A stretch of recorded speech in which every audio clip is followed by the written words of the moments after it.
And now, stay tuned for the program that is rated tops in popularity for a longer period of time than any other West Coast program in radio history. The Signal Oil program, The Whistler.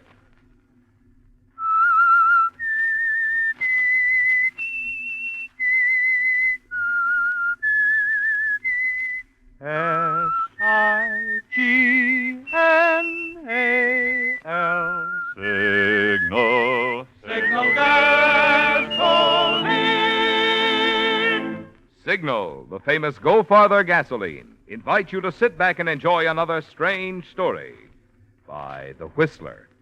For extra driving pleasure, the signal to look for is the yellow and black circle sign that identifies signal service stations from Canada to Mexico. And for Sunday evening listening pleasure, the signal to listen for is this whistle that identifies the Signal Oil program, The Whistler.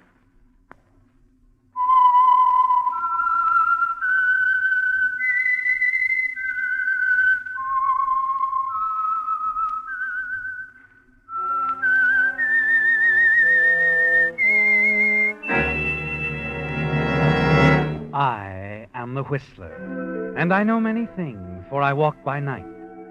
I know many strange tales hidden in the hearts of men and women who have stepped into the shadows. Yes, I know the nameless terrors of which they dare not speak.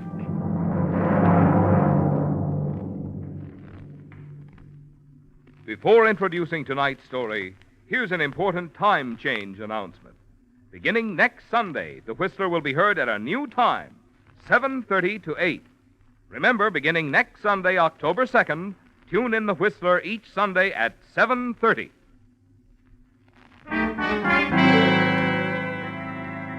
And now, The Whistler's strange story.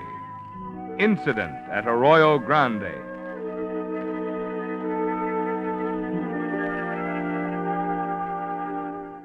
The conversations were varied at the Hilltop Café on Highway 101. That was because of the way customers would come and go, like Eddie Martin, owner and operator of the Martin Truck Lines.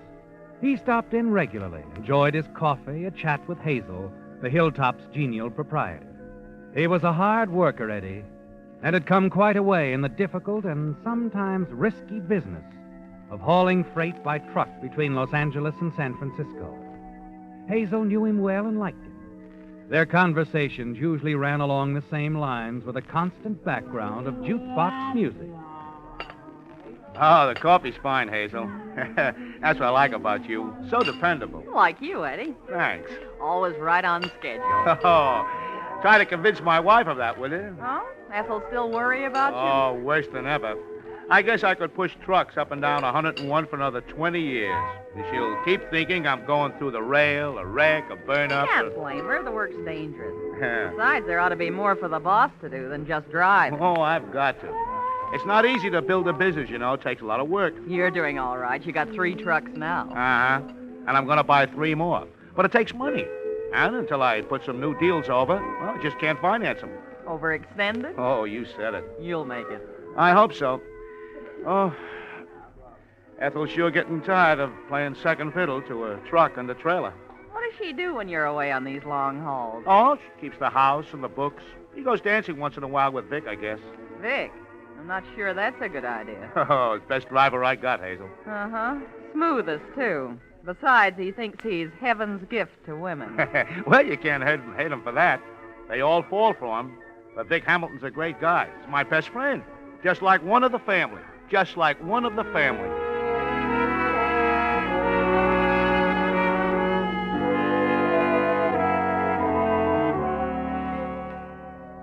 Vic Hamilton is like one of the family. That's what Eddie always says, doesn't he, Vic? You've heard him say so yourself 100 times, haven't you? Yes. And it's given you a confident feeling. You have plans, haven't you, Vic? Plans which include a number of things belonging to Eddie. Plans which even include his wife, Ethel, for a little while. Hello? Ethel, Vic. Oh, yeah. Honey, I hate to break a date. You know that, but... Well, something's come up, and... I know. You can't make it. All right, Vic. Not mad at me. I wanted to see you. I guess it can wait. Oh, sure, honey. I miss seeing you, too. I mean, with Eddie away and all, but this is a business deal. Vic, are you sure? Are you sure you're not trying to make a fool out of me? You mean somebody else? I mean somebody else, yes. Oh, now, honey. Oh, skip it, Vic. I'll tell you all about the deal when I see you, and then you'll believe me. All right. Say you're not mad at me. I'm not mad at you. Atta girl. I'll see you. Bye. Goodbye, Vic.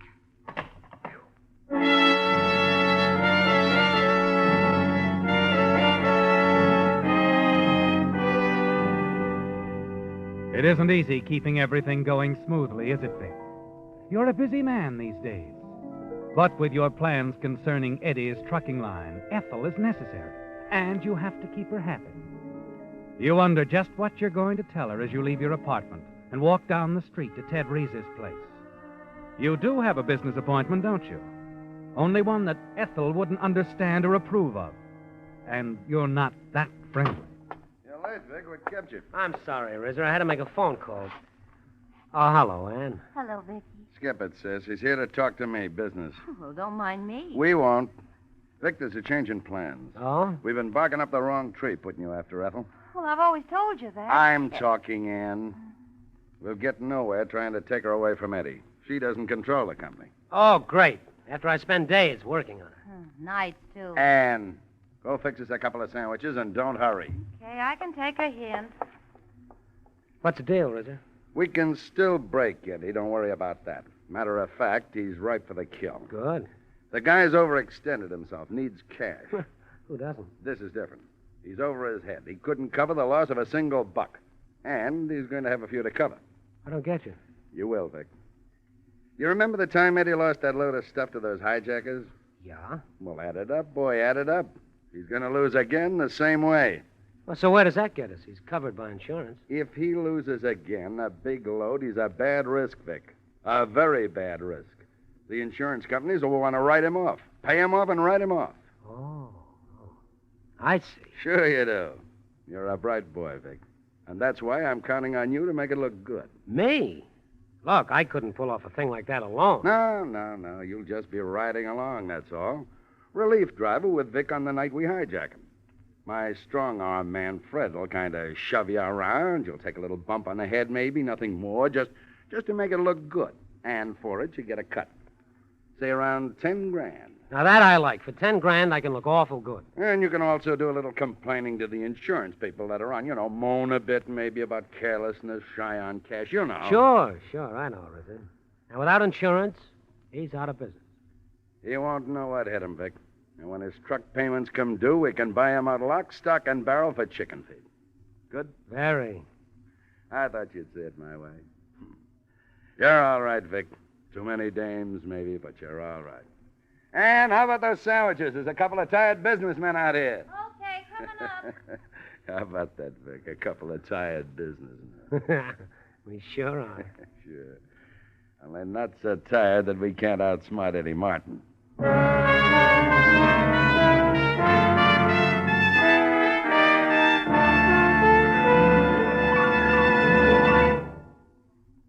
Before reading tonight's limerick, I want to remind you that beginning next Sunday, The Whistler will be heard at a new time, 7:30 to 8.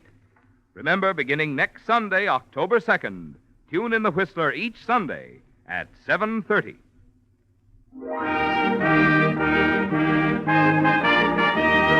To Roy E. Hughes of Sacramento, California, we're sending a $20 Signal gasoline book as a token of our appreciation for this limerick. A man with the virtue of thrift decided to signal he'd shift. You should see how he smiles as he drives extra miles that with Signal he gets as a gift. Signal, signal, signal gasoline. Your car will go far with no further gasoline. Well, our friend from Sacramento certainly found a capital way of describing the good mileage you enjoy with Signal, the famous Go Farther gasoline. But unfortunately, there just isn't room in a limerick to get poetic about all the benefits you notice when you switch to Signal. I mean Signal's peppy pickup, Signal's smooth, quiet power. For it's a fact, like birds of a feather, mileage and performance go together. So why not start enjoying both by following the advice on those Signal billboards you've seen? Next time, fill up with Signal, the famous Go Farther gasoline.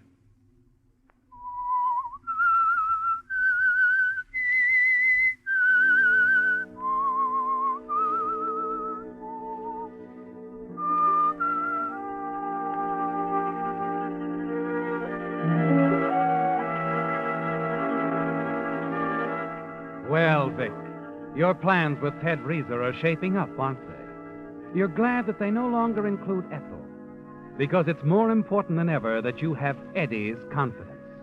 You've got to know about every shipment so you can advise Reeser on the proper time to strike. It comes less than a week later on an afternoon when you're alone in the dispatch office of the truck line and Eddie comes hurrying in. Vic.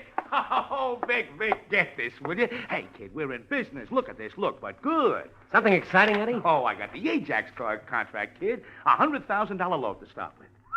$100,000? Yes, sir. Why, their business will set us up and make that order of 3 new trucks look like nothing. Oh, that's great, Eddie. You know I'm glad for you. Sure. When's the shipment leave? Oh, tonight. Oh?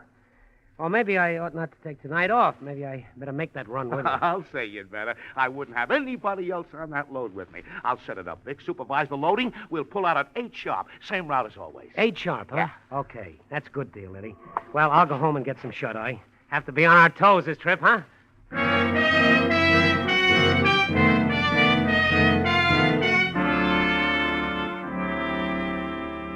You leave, hurry outside, and hail a cab. It's time to alert Reeser, isn't it, Vic? And you want no slip-ups. The hijack must be planned for tonight. And you've got to outline the schedule of the run to Ann, since you and Reeser have decided that it wasn't smart to be seen together. You step from the cab at the Club Marimbo, where Ann will be rehearsing her songs for the evening show, and hurry inside.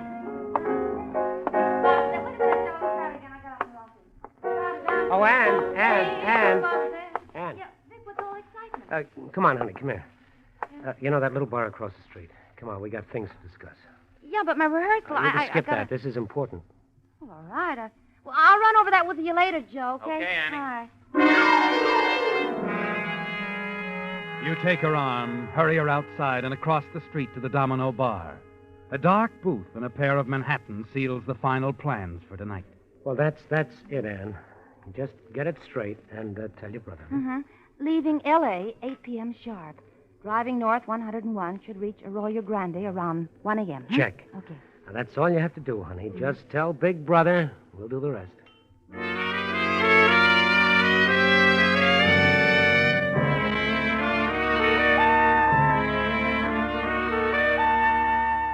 It's almost 7 o'clock when you return to your apartment.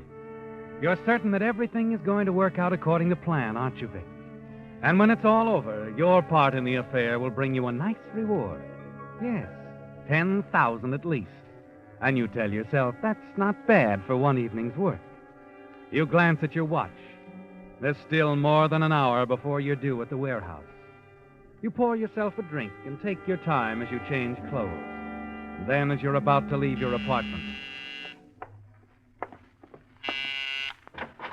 Hello, Vic. Well, Ethel, what brings you around? I want to talk to you. We better make it some other time, baby. I'm due at the warehouse. This can't wait, Vic. It's that important? Yes. So important that I want it settled tonight. I went over to the warehouse to see you this afternoon, but Eddie showed up. So I waited down the street. Well, what's on your mind? It's all over between us, Vic. What? It's been on my mind for quite some time now. This isn't fair to Eddie. He doesn't deserve it. Oh, so, that's it, huh? I'm glad I woke up. Came to my senses before it was too late. I'm still in love with Eddie. I guess I always have been. I always will be. I see. You don't seem to be terribly broken up about it. Well, Ethel, after all. Of course. As a matter of fact, it's all very convenient for you, isn't it? Our breaking up. Now you have the green light. So go ahead. You can devote all your time to Anne. Anne? The girl at the nightclub. I followed you to that bar across the street. Oh, did you, Ethel? I was sitting in the next booth. I couldn't help overhearing your, plans for the evening. Plans? What do you mean? I can put 2 and 2 together. You're going to help someone hijack Eddie's truck, aren't you? Am I? Do you think I'm going to stand by and let you do that? What are you going to do? Look, Vic, it's not too late to call it off. I won't mention a word of it to Eddie. And if I don't call it off? I'll have to call the police. I don't think so, baby. I will, Vic. I swear I will. I'll turn you in. You can't do this to Eddie. I got news for you. You're not going to turn anybody in. You're going to keep your pretty mouth shut, understand? What makes you so sure? Figure it out for yourself.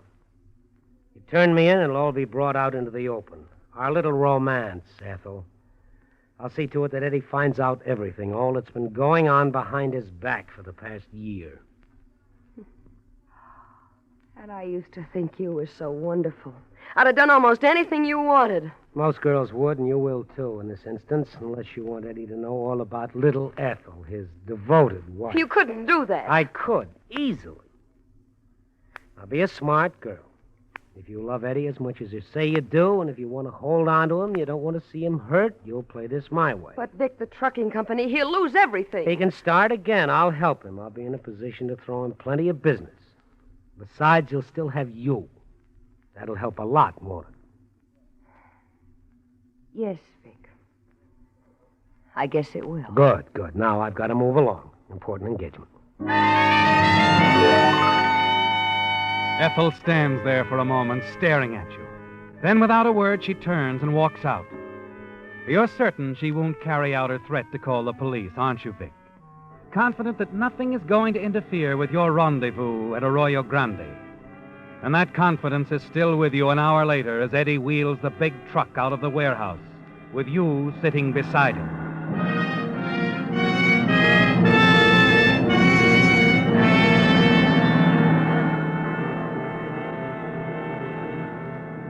On schedule, you roll along the open highway. Occasionally, you glance at Eddie, puff quietly on a cigarette, thinking about the 10,000 and how you'll spend it. Vic, Yeah. I had a talk with Ethel tonight. Oh? Yeah. She worries too much. What about? Oh, about me and the trucking company. These night runs. I guess you can't blame her. No, I guess you can't. You know, Vic, I've been thinking. Maybe she's right. I ought to look after the office more anyway. That would make her happy. Sure. Of course, I can't stew in that for a while yet. A few more hauls, and then I can turn the whole thing over to you. Me? Oh, sure. You take care of the trucks and the drivers. I'll handle the office and the warehouse. And I'm going to cut you in for a bigger percentage, too. How do you like that? That's swell.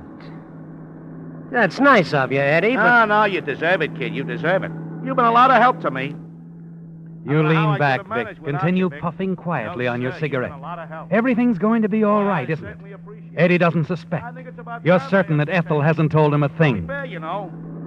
Oh, Eddie, Yep. there's a guy in a car behind you blinking his headlights. He wants to pass. Oh, sure.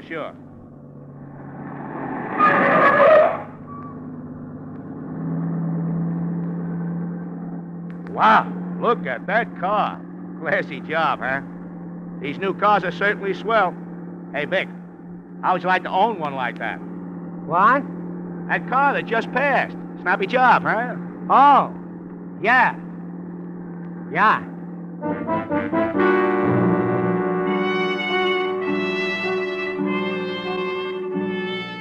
You recognize the big car, don't you, Vic? Reese's car. And suddenly the first twinge of nervousness hits you. You fumble in your pocket for another cigarette. Notice your hand is trembling as you light it. You grow more and more tense as time wears on. The black coffee you stopped for at Santa Barbara helps a little, doesn't it? Then you're on the road again, roaring north, toward your rendezvous at Arroyo Grande. You got that little blonde on your mind, Vic? What? Back there when we stopped for coffee. Oh, no. I don't worry about dames. I let them worry about me. You sure got enough of them on a string. Hey, when you ever going to settle down? I'm in no hurry, Eddie. Hey, Eddie, Yeah? listen. Cops. Cops, so what? They're right behind us. Oh, relax. We're not breaking the law. They're probably after some of those hot rod drivers. Hey, you see? Gone right past us. What's the matter with you, Vic? What are you jumpy about? What? Oh, I don't know. You think they were after us or something? No, of course not.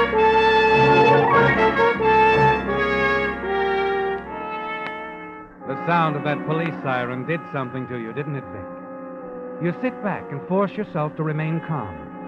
Finally, several miles down the road, you approach an intersection. And there, near the lights of a signal oil station, what you see helps to calm your nerves. The police car parked behind a yellow convertible. One of the officers talking to the driver, writing out a ticket. That's all it was, Vic. The police were after a speeder. You lean back against the seat and breathe a sigh of relief.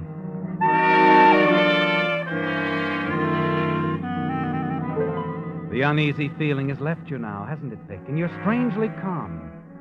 Over and over again, you remind yourself of what you must do when the right moment comes.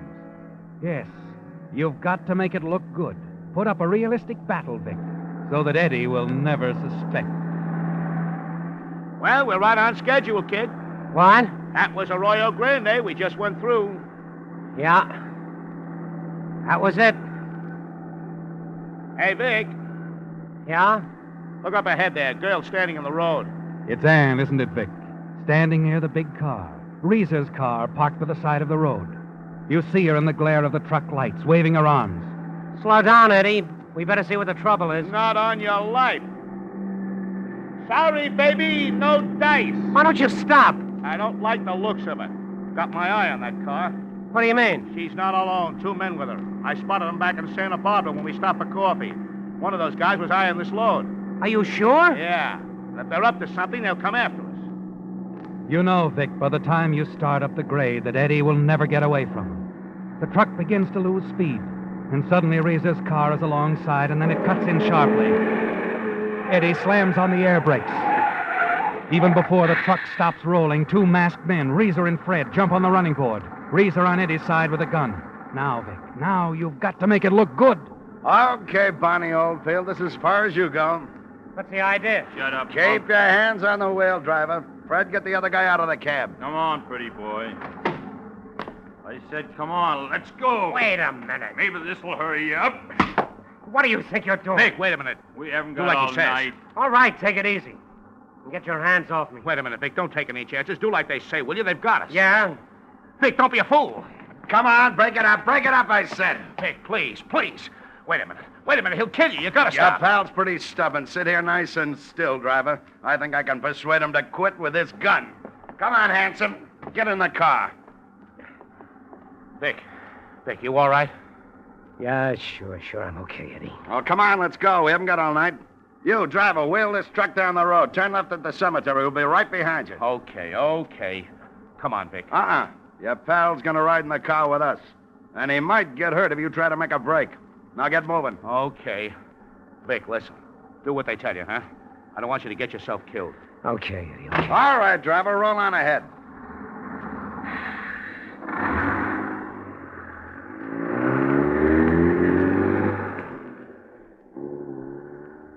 That pal of yours sure thinks a lot of you, Vic. Yeah, he thinks I'm just grand. How'd I do, Rizzo? Nice performance. You got an A for effort. Everything's worked like a Swiss watch. It's in the bag. Yeah. I told you I'd make it look good, didn't I?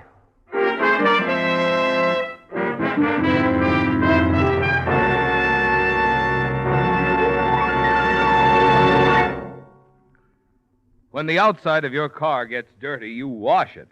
But because you can't see inside the engine, it never occurs to most drivers that engine parts get dirty, too, and may need cleaning. In fact, that's one of the reasons Signal brought out Signal Premium Compounded Motor Oil, the improved type lubricant that combines 100% pure paraffin base with scientific compounds. While you drive, one of the compounds in Signal Premium actually cleanses the inside of your motor of destructive carbon. Meantime, a second compound keeps Signal Premium from breaking down under heat and forming harmful gum and varnish.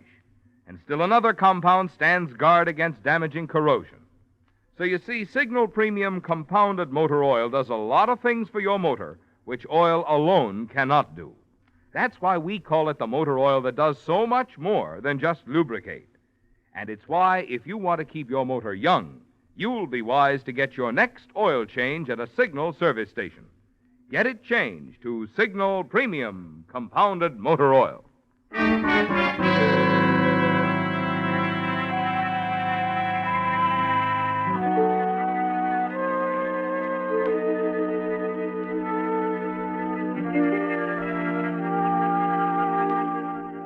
The moment Eddie Martin stepped into the Hilltop Café that night, Hazel, the Hilltop's genial proprietor, knew that something was wrong. The ever-present smile was gone from his lips. His face was chalk white and drawn. He walked slowly to the counter and sat down. You're late, Eddie. Hey, yeah, I'm late. How about a cup of coffee, Hazel? Sure, I saw you coming. Here it is. Oh, thanks. Hey, turn off that music, will you, Hazel? I'm not in the mood for it. Sure, I'll pull out the plug.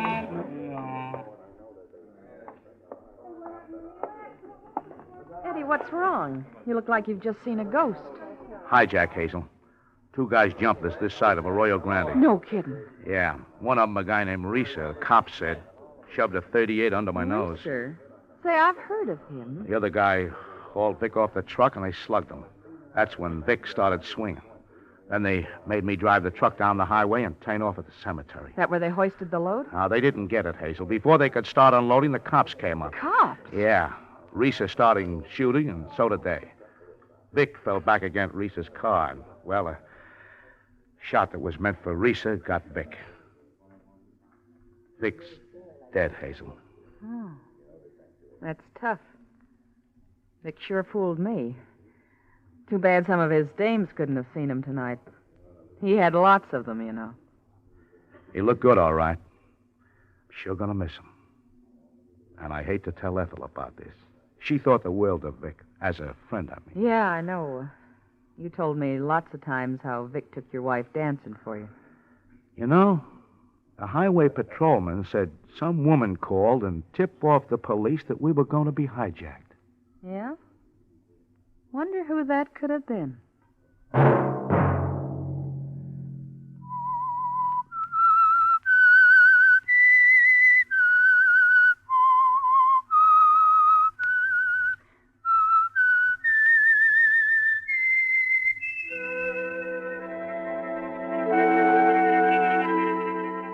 Let that whistle be your signal for the Signal Oil program, The Whistler. Each Sunday night, brought to you by the Signal Oil Company, marketers of Signal gasoline and motor oil, and fine quality automotive accessories. Remember, if you would like the fun of having your friends hear a limerick of yours on The Whistler, the address to which to send it is Signal Oil Company, Los Angeles 55, California. All limericks become the property of Signal Oil Company. Those selected for use on The Whistler will be chosen by our advertising representatives on the basis of humor, suitability, and originality. So, of course, they must be your own composition.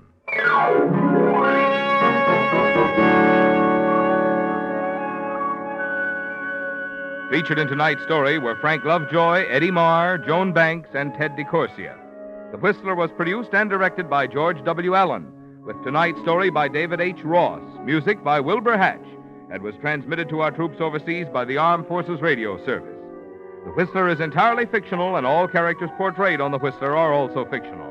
Any similarity of names or resemblance to persons living or dead is purely coincidental.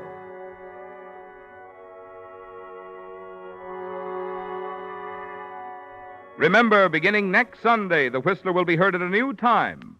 So tune in at 7:30 next Sunday for another strange tale by The Whistler.